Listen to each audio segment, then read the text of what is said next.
perusahaan Belanda yang masih ada, dibantu kalangan buruh. Buruh saat itu bahkan siap berperang, membantu Soekarno jika memang diperlukan. Setelah John F. Kennedy meninggal, kebijakan Amerika Serikat banyak yang berubah terhadap Indonesia. Amerika Serikat kembali menggunakan politik kekerasan untuk membasmi komunisme di seluruh dunia, termasuk membasmi PKI di Indonesia. Salah satu pejabat Freeport yang mendukung politik kekerasan anti-komunisme Amerika Serikat adalah Augustus C. Long. Dia juga tercatat aktif di Presbyterian Hospital, di mana menurut Lisa Pease, seorang penulis buku sejarah kematian John F. Kennedy, mengatakan bahwa Presbyterian Hospital adalah markas non-formal bagi CIA. Dari hasil pelacakan Lisa Pease, Augustus C. Long kemudian bergabung dengan perusahaan kapitalis milik Rockefeller dan CIA. Melalui CIA, mereka berkonspirasi untuk menggulingkan Soekarno dan membasmi PKI di Indonesia. Bagaimana caranya?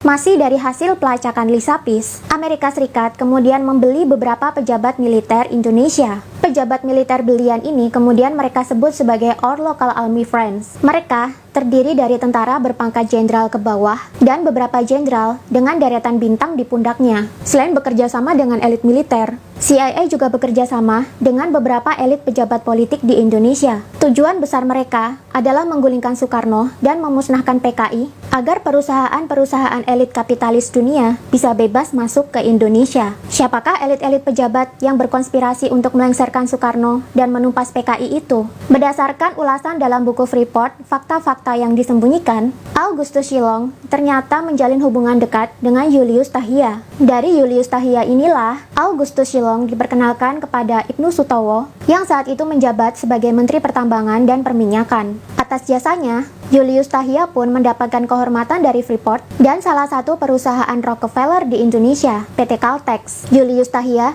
juga diangkat sebagai pejabat tinggi di Freeport. Melalui Ibnu Sutowo, Soeharto, dan Julius Tahia inilah agenda penghancuran PKI dan penggulingan Soekarno dijalankan. Dan biaya untuk proyek konspirasi penggulingan Soekarno ini dialirkan oleh CIA dan Freeport ke Julius Tahia dan Jenderal Soeharto. Sebuah kudeta militer pun dirancang. CIA bekerja sama dengan elit militer Indonesia yang pro neo-imperialisme dan dengan pejabat tinggi pemerintahan yang berseberangan dengan Soekarno. Pertama-tama, mereka merekrut dan melatih perwira-perwira Diponegoro, yakni tentara-tentara yang belum memiliki bintang di bawah komando Soeharto. Tentara-tentara ini kemudian dilatih untuk membentuk pasukan Cakrabirawa. Pasukan inilah yang nantinya akan menculik para jenderal untuk dibunuh di lubang buaya. Peristiwa inilah yang disebut sebagai kudeta militer. Tapi, menurut sejarawan asing John Rosa yang meneliti peristiwa ini, kudeta ini memang dirancang supaya gagal. Atas terjadinya kudeta ini, PKI difitnah sebagai dalang di baliknya.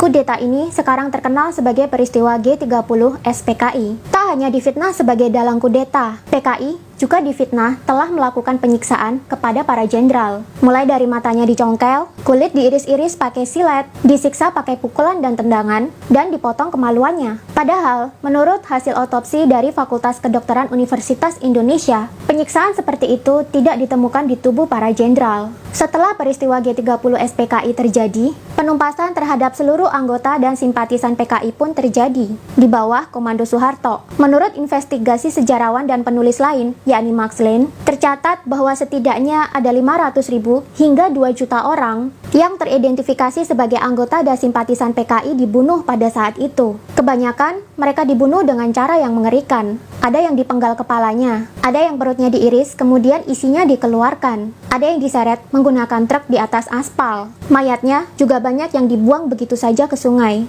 Ini adalah bagian dari kampanye teror. Bagi yang tertangkap tapi tidak dibunuh, ratusan ribu orang dipenjara dalam rumah-rumah penyekap. Sedangkan bagi yang terhindar dari hukuman, puluhan ribu orang dipecat dari pekerjaannya sebagai polisi, tentara, dan pegawai negeri sipil. Akibat dari kudeta gagal ini pula lah, Soeharto bisa mendapatkan kedudukannya sebagai presiden menggantikan Presiden Soekarno. Begitu Soeharto menjabat sebagai presiden, tak menunggu lama, PEPRA kemudian diadakan di Papua. PEPRA ini adalah program penentuan pendapat rakyat yang memang harus dilaksanakan oleh Indonesia sesuai janji mereka di depan PBB dulu saat penyerahan Papua ke tangan Indonesia. Dalam program ini, Papua harus menentukan mau merdeka sendiri atau mau ikut Indonesia. Singkat cerita, PEPRA pun dilaksanakan. Tapi tentunya atas intimidasi Indonesia di bawah rezim Soeharto. Papua bagaimanapun juga harus ikut Indonesia. Bagi yang tidak mau ikut, akan dianggap sebagai gerakan separatisme,